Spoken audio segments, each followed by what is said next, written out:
அன்றைக்கு கல்லூரி மாணவர் பேரவையாளரை துவங்கிய பொழுது இன்றைக்கு முதலமைச்சராக இருக்கக்கூடிய அருமை அண்ணன் தளபதி அவர்களை நான் அழைத்து சென்று நான் 2000 வாழ பட்டாசு வைத்துக் கொண்டிருந்தேன்.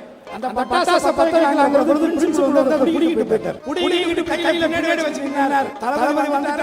பையெல்லாம் கரகோசம் அப்படியே டப்புன்னு அடிச்சிட்டு மேல கூட்டிட்டு போகும்போது நான் பின்னாடி போயிட்டு பிரின்சிபல் வச்சிருந்தத கொளுத்தி விட்டேன். டப்பு டப்பு டப்பு எடுத்து தூக்கி போட்டார். அடுத்த நாள் எனக்கு சிசிஏ கொடுத்தாங்க. அது வேற. அதுக்கப்புறம் ஒரு வருஷம் கழிச்சு ஊருக்கு போயிட்டு மறுபடியும் வந்து தான் நான் மாநில கல்லூரியில படிச்சேன்.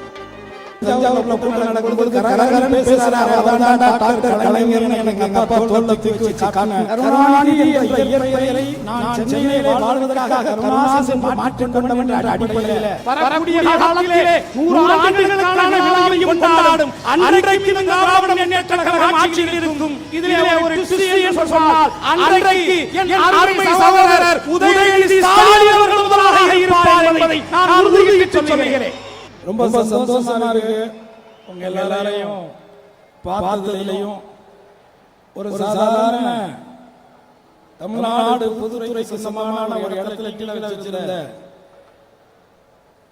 சேர்த்தவருக்கு மாணாக பிறந்த என்னை சின்ன வயசுல தஞ்சாவூர்ல கூட்டம் நடக்கும்போது கரகரன்னு பேசுறாரு. அதான் டாக்டர் கலைஞர்னு எனக்கு எங்க அப்பா தோள்ல தூக்கி வச்சு காட்டின அந்த முன்னாள் ஒரு தலைவருடைய 75வது ஆண்டு பொன்விழாவுடைய ஆண்டுல இப்பேற்பட்ட மிகச்சிறந்த தலைவர்களாம் இருக்கக்கூடிய இந்த அருமையான வேளையில இங்க இருக்கக்கூடிய சட்டமன்ற பாராளுமன்ற உறுப்பினர்களை கடந்து இந்த திராவிட முன்னேற்ற கழகத்தினுடைய ஆணிவேராக இருக்கக்கூடிய தொண்டர்களுக்கு மத்தியிலே கருணாநிதி என்ற இயற்பெயரை நான் சென்னையிலே வாழ்வதற்காக கருணாநிதி மாற்றிக் கொண்டவன் என்ற அடிப்படையில் ஒட்டுமொத்தமாகவே நான் திராவிட பாரம்பரியத்திலே வளர்ந்தவன் என்கிற உண்மையோடும் உறுதியோடும் தேசிய வாழ்வே தெய்வீக வாழ்வையும் வாழ்ந்து இன்றைக்கும் கோடான கோடி மக்களுடைய உள்ளத்திலே வாழ்ந்து கொண்டிருக்கும் என் தெய்வ மகன் பசும்பொன் முத்துராமலிங்க தேவரை வணங்கி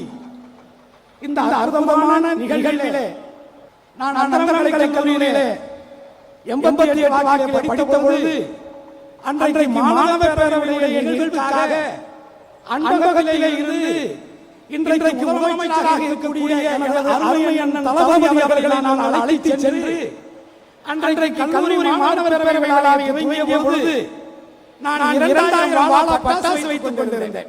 அந்த பட்டாசு பத்திரிகையாளர் பொழுது பிரின்சிபல் வந்து அதை குடிக்கிட்டு போயிட்டார். குடிக்கிட்டு கையில மேடை வச்சிருந்தார். தளபதி வந்தார். பையெல்லாம் கரகோசம் அப்படியே டப்புன்னு அடிச்சிட்டு மேல கூட்டிட்டு போகும்போது நான் பின்னாடி போயிட்டு பிரின்சிபல் வச்சிருந்தத கொளுத்தி விட்டேன். டப்பு டப்பு டப்பு எடுத்து தூக்கி போட்டார். அடுத்த நாள் எனக்கு சிசிஏ கொடுத்தாங்க. அது வேற. அதுக்கப்புறம் ஒரு வருஷம் கழிச்சு ஊருக்கு போயிட்டு மறுபடியும் வந்து தான் நான் மாநில கல்லூரியில படிச்சேன்.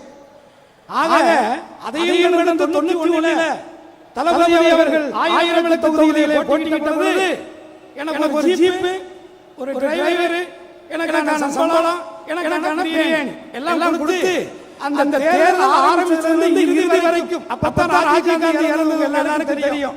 காமராஜர் அரங்குக்கு ஏற்ற மாதிரி ஒரு ஏரியாவை மைக் பிடிச்சு வந்து கொண்டிருக்கிறார். உங்கள் அருமை வேட்பாளர் அண்ணன் தளபதி அவர்கள் வந்து கொண்டிருக்கிறார் சொல்லும்போது சரசரன் கல்லு வருது. இருக்கீங்களா? என்ன தெரியல. ஏன்னா இங்க அது ஒரு துயரம் நடந்துருச்சு. அந்த தருணத்துல எகிரி குதிச்சு எல்லாம் மேரி காலேஜ்ல குதிச்சு தப்பிச்சு உயிரிழச்சு நான் வந்து எங்க போனேன்னா பழைய எம்எல்ஏஸ்க்கு போனேன்.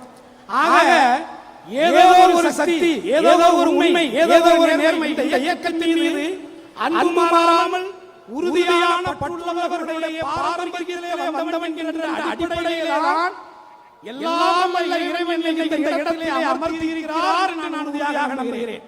எத்தனையோ இயக்கங்கள் இருக்கிறது. ஆனால் வெள்ளி விழா கொண்டாடிய பொழுது ஒரு இயக்கம் அதே திராவிட முன்னேற்ற கழகம் என்ற ஆட்சியிலே இருந்தது. அதேபோல் பொன்விழா கொண்டாடிய பொழுது இதே திராவிட முன்னேற்ற கழகம் அன்றைக்கும் ஆட்சியிலே இருந்தது. இன்றைக்கு பவளவிழா கொண்டாடிக் கொண்டிருக்கிறது. இன்றைக்கும் இதே திராவிட முன்னேற்ற கழகம் ஆட்சியிலே இருக்கிறது. வரக்கூடிய காலத்திலே 100 ஆண்டுகளுக்கான விழாவையும் கொண்டாடும் அன்றைக்கு திராவிட முன்னேற்ற கழகம் ஆட்சியில் இருக்கும். இதிலே ஒரு ட்விஸ்ட் சொன்னால் அன்றைக்கு என் அருமை சகோதரர் உதயநிதி ஸ்டாலின் அவர்கள் முதலாக இருப்பார் என்பதை நான் உறுதியிட்டு சொல்கிறேன்.